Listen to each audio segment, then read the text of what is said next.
Assalamualaikum warahmatullahi wabarakatuh. Perkenalkan, nama saya Riris Diana Susanti, CGP Angkatan 8 Kota Kediri, akan melakukan wawancara pra-observasi dengan Bu Hanik Safitri, guru kelas 2B SDN Sukorame 2 Kota Kediri. Selamat pagi Bu Hanik. Selamat pagi Bu Riris. Mohon maaf mengganggu waktunya terkait dengan observasi nanti yang akan kita lakukan. Saya ingin melakukan wawancara terlebih dahulu. Materi apa nanti yang ingin panjenengan sampaikan, Bu? Iya, sesuai dengan jadwal kelas saya, yaitu bahasa Indonesia. Nanti saya akan menyampaikan materi yaitu awalan di pada penggunaan pada kata kerja dan awalan di pada kata tempat. Terus penggunaan awalan di sebagai kata kerja dan kata tempat. Untuk tujuan pembelajaran, Bu? Tujuan pembelajarannya yang pertama yaitu saya harapkan saya ingin peserta didik itu mampu membedakan kata tempat dan juga kata kerja. Dan yang kedua yaitu peserta didik mampu menuliskan imbuhan di pada kata kerja dan kata tempat dengan tepat. Jadi untuk tujuannya membedakan dan menuliskan kata kerja dengan tepat. Terus untuk area pengembangan yang hendak dicapai itu apa saja? Ya, yang saya harapkan untuk saya sendiri, saya berharap di kelas saya itu adanya kerukunan ya antara peserta didik, dan yang kedua adanya interaksi antara peserta didik, kemudian mereka juga bisa mendengarkan pendapat orang lain tentunya, dan saya ingin menciptakan suasana pembelajaran yang menyenangkan di kelas. Jadi panjenengan ingin menciptakan suasana pembelajaran yang menyenangkan, ada interaksi kerjasama, ya. Terus strategi apa yang nanti ingin panjenengan lakukan, Bu? Untuk harapan saya seperti itu, saya nanti akan menggunakan strategi kolaborasi dalam pembelajaran ini. Ya, bagaimana nanti? Yaitu caranya dengan saya ingin membuat kelompok-kelompok kecil ya. Satu kelompok akan saya isi dengan 5 siswa, 5 peserta didik. Kemudian saya akan menyiapkan LKPD dan saya berikan satu kelompok 1 lembar untuk mereka bahas bersama. Dengan seperti itu, saya rasa peserta didik mampu berinteraksi dengan teman sesama dan juga mendengarkan pendapat temannya.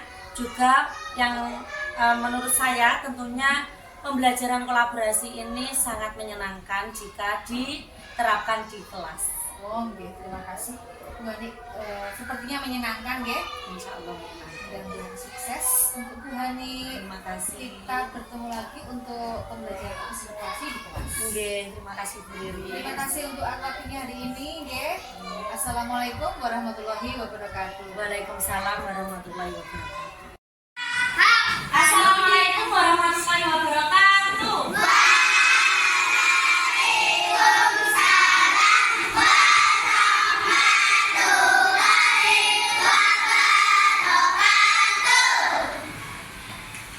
Hari ini sebelum kita mengawali pelajaran, kita berdoa dulu. Ketua kelasnya memimpin doa.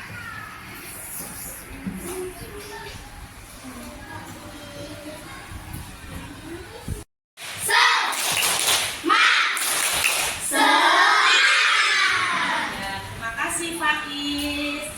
Nah, Nana, hari ini kita akan memulai pelajaran. Jadwal yang pertama yaitu apa? Keluarkan buku bahasa Indonesianya. Ya, sudah disiapkan? Minggu lalu kita sudah membahas tentang nama-nama tempat ya. Nah, nama-nama tempat yang ada di dalam buku halaman 55. Sekarang lanjutannya dibuka bukunya halaman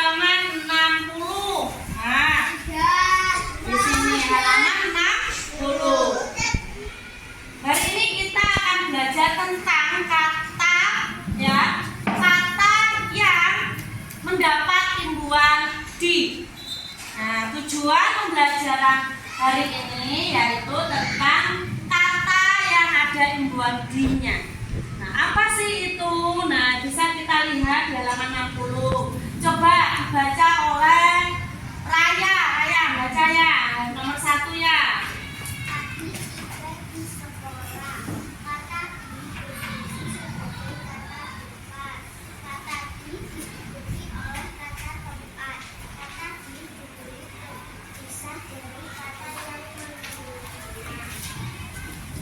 Contoh. Ya, nomor 1 itu ya, kata di ada penulisannya, maksudnya Bani, penulisannya kata di, imbuhan di itu ada 2. Yang pertama terpisah. Jika terpisah, contohnya seperti ini yang dibacakan Raya tadi, di yang diikuti dengan kata tempat, di sekolah.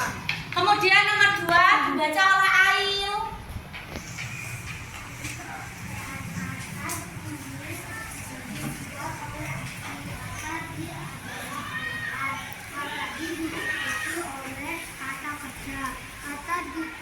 Ditulis digabung dengan kata yang mengikutinya. Contoh dibuat. Nah, ini yang Bani katakan tadi.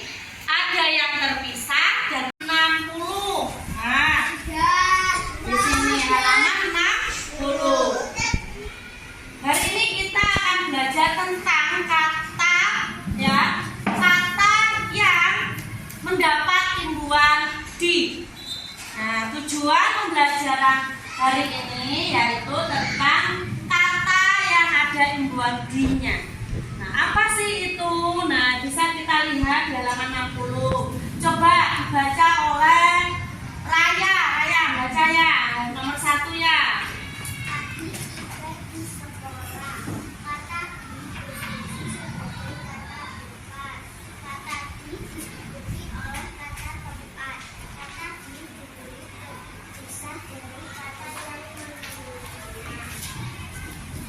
Contoh. Ya, nomor 1 itu ya, kata di ada penulisannya, maksudnya Bani, penulisannya kata di, imbuhan di itu ada 2. Yang pertama terpisah. Jika terpisah, contohnya seperti ini yang dibacakan Raya tadi, di yang diikuti dengan kata tempat, di sekolah. Kemudian nomor 2 dibaca oleh Ayu.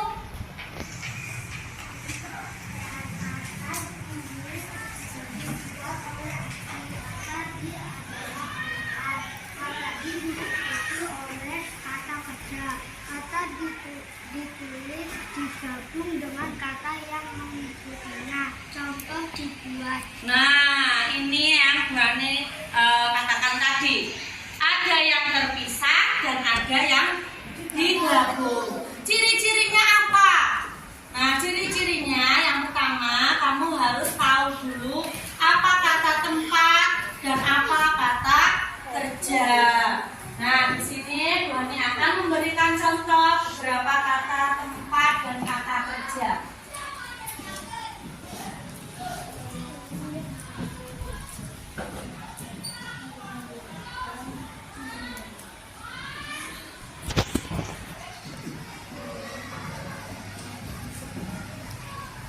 Kata tempat, penulisannya harus apa tadi?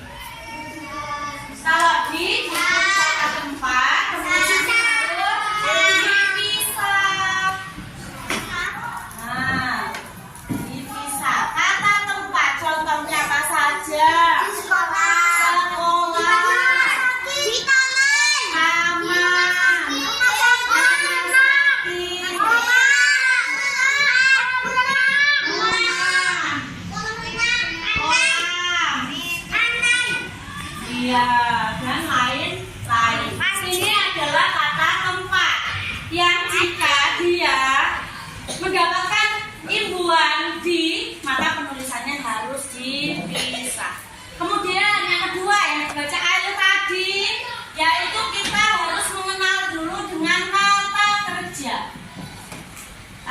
kerja penulisannya jika mendapat imbuhan D harus diapakan? Dipisahkan dan baik.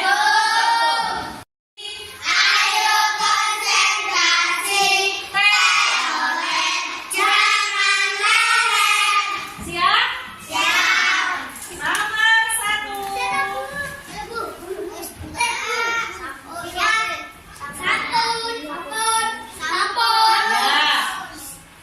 Diberi. Ayo. Sudah Bu Ani atur kelompoknya, maka dari itu tugasmu ini nanti mengamati, merundingkan kira-kira jawaban penulisan yang paling tepat yang mana. Kamu harus memberi tanda silat pada penulisan yang tepat. Ya. Siap? Ditulis sama kelompok.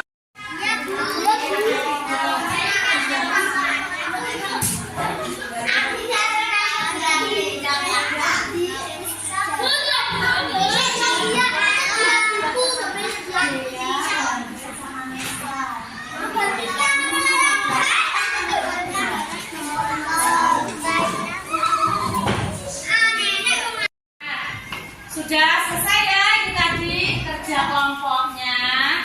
Nah, coba sekarang kamu perhatikan. Ini tadi kita belajar tentang apa? Ya, imbuhan yang memiliki awalan D. Ada penulisan yang digabung dan ada penulisan yang dipisah. Apakah kamu sudah paham? Ada kesulitan?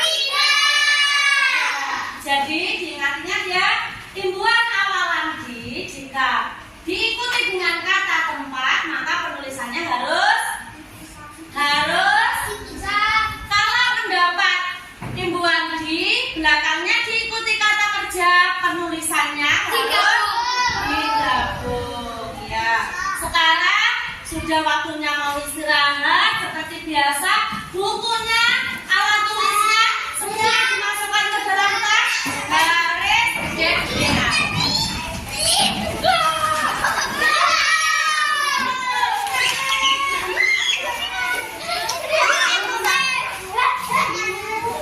Ini nanti coba perhatikan, kamu hanya menjawab Bu Hani yang mengucapkan katanya yang ada di buah B. Kamu hanya menjawab dipisah apa digabung. Itu saja ya. Oh malah tidur. Siap?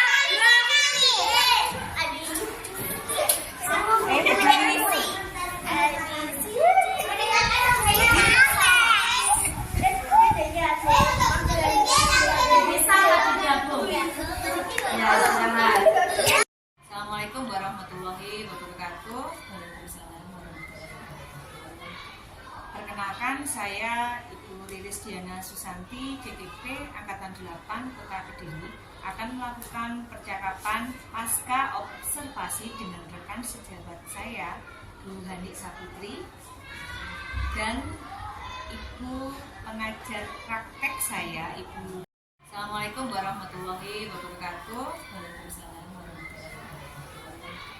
Perkenalkan, saya Ibu Riris Diana Susanti, CKP Angkatan 8 Kota Kediri, akan melakukan percakapan pasca observasi dengan rekan sejawat saya, Bu Hani Saputri, dan Ibu pengajar praktek saya, Ibu Diah Yustiana MPD. Terima kasih Bu Hani atas waktunya hari ini. Saya akan memberikan pertanyaan dan melakukan evaluasi terkait dengan observasi yang sudah saya lakukan di dalam kelas kemarin. Terus bagaimana perasaan panjenengan terkait dengan observasi yang sudah kita lakukan bersama? Biasanya saya kemarin waktu observasi itu awalnya ya pasti ada seperti grogi ya Bu, karena saya mengajar kemudian oleh Bu Riris amati dan lain sebagainya itu pasti saya berdek kasarannya seperti itu. Namun di sisi lain saya banyak tambah ilmu seperti itu. Kemudian saya juga merasa aman, merasa nyaman karena banyak pengetahuan yang ternyata memang belum saya pahami dari observasi yang dilaksanakan di kelas saya kemarin. Mungkin bisa diceritakan kembali Bu area pengembangan yang dilakukan di dalam kelas dan juga anak-anak pembelajarannya. Ya, untuk area pengembangan yang khususnya di dalam kelas saya itu untuk pertama saya ingin anak-anak didik saya khususnya kelas 2 itu memahami materi yang telah saya sampaikan. Kemudian saya ingin menciptakan suasana pembelajaran di kelas itu yang asik, ya apa ya, menyenangkan seperti itu. Kemudian tentunya dengan kebersamaan di dalam kelas. Jadi panjenengan ingin memberikan pembelajaran yang menarik, Iya, menyenangkan, terus asik juga, asik dan mudah dipahami juga, dan juga gotong royongnya kebersamaan anak-anak didik saya itu ada di dalam kelas itu seperti itu. Iya Mas ya. Terus menurut panjenengan apakah area pengembangannya sudah berjalan dengan baik? Untuk saat ini saya rasa alhamdulillah banyak kemajuan ya. Karena kemarin itu yang awal-awal itu saya menggunakan metode ceramah dalam penyampaian materi. Saya amati, saya rasakan anak-anak itu banyak waktu saya menjelaskan itu banyak yang tidak konsentrasi, ngobrol sendiri. Kemudian setelah itu saya tanya, banyak yang belum bisa ternyata. Akhirnya apa? Saya menggunakan cara lain. Saya amati anak-anak itu sering suka ngobrol dengan temannya di dalam kelas. Maka dari itu saya buat seperti metode berkelompok, berdiskusi dengan teman. Nah itu yang pertama, kenapa saya memilih seperti itu? Saya ingin mereka itu mempunyai cara sendiri dalam pembelajaran, menerima pembelajaran dari materi tersebut. Yang kedua, mereka pastinya tidak bosan ya mungkin dengan saya memberikan materi saja dan anak-anak menggunakan. Kemudian yang ketiga, kenapa saya memilih berkelompok? Karena dari situ adanya timbulnya kerukunan dan kebersamaan yang ingin saya kembangkan tadi. Oke. Jadi berdasarkan area pengembangan tadi ya, panjenengan ingin memberikan pembelajaran secara menarik dengan berkelompok dan jadi anak itu antusias Iya. dan merasa tidak bosan. Tadi kan panjenengan mengatakan bahwa ada kendala Bu, dalam pembelajaran. Iya. Menurut panjenengan itu kenapa kok bisa terjadi? Iya. Setelah saya amati ya itu tadi, karena anak-anak itu tidak mungkin tidak bisa dengan gaya belajar yang hanya mendengarkan saja seperti itu. Nah, maka dari itu saya berikan kesempatan untuk mereka supaya mereka bisa menemukan gaya belajar mereka sendiri, sehingga bagaimana cara mereka untuk dengan mereka berinteraksi dengan temannya tetap, namun pada materi itu mereka juga bisa menerima yang ada pada buku seperti itu, yang buku dalam materi itu maksud saya bisa diterima karena dengan gayanya mereka sendiri. Oh seperti itu. Jadi panjenengan nanti mampu menemukan gaya belajar anak-anak. Iya, seperti itu. Terus mungkin rencana kedepannya Bu? Ya. Karena ini menurut saya dari materi yang saya berikan Iya. masih belum 100% saya rasa bagus yang kemarin itu. Saya rasa ada 2-5 anak yang menurut saya itu belum paham atas materi ini, walaupun saya sudah memberikan metode berkelompok. Nah, kemarin itu saya rasakan dengan berkelompok anak-anak bisa semuanya bisa 100% memahami. Namun ternyata menurut saya masih ada kendala lagi, yaitu masih ada yang tertinggal, yaitu 2-5 anak. Nah, itu nanti namanya mungkin akan saya berikan tersendiri cara belajarnya. Oh gitu. Jadi selain Tapi masih ada kendala anak yang belum memahami dan nanti panjenengan akan memberikan bimbingan secara khusus untuk kelima anak yang menurut saya kurang masih tertinggal itu tadi. Oh, oke. Terus kira-kira kapan nih rencana ini akan panjenengan lakukan? Sesuai dengan jadwal, Iya. ya, karena minggu depan itu ada jadwal materi ini, maka saya rasa minggu depan sudah harus saya laksanakan. Karena apa? Saya ingin kelima anak ini sudah saya pastikan bisa mengikuti materi yang seperti teman-teman lainnya pahami. Seperti itu. Mungkin dengan cara saya akan memberikan jam tambahan kepada kelima anak ini. Nah, jadi ke jam tambahan tersendiri khususnya. Kemudian tempat yang terpisah dengan teman-teman yang lain. Karena saya amati kemarin kelima anak ini sepertinya waktu saya memberikan materi atau mungkin waktu anak-anak saya suruh berkelompok itu mereka itu tidak mengikuti, tapi ngobrol sendiri, jalan-jalan, terus kurang konsentrasi seperti itu. Maka dari itu kelima anak nanti saya akan memberikan jam tambahan di tempat yang berbeda dan nantinya akan insya Allah tujuan saya mereka bisa mengikuti. Bukan sekali digelar. Nanti akan memberikan waktu khusus di luar pembelajaran, waktu khusus dan menggunakan anak-anak Bisa konsentrasi, lebih paham, lebih fokus. Ini mudah-mudahan rencana panjenengan bisa berhasil dan sukses.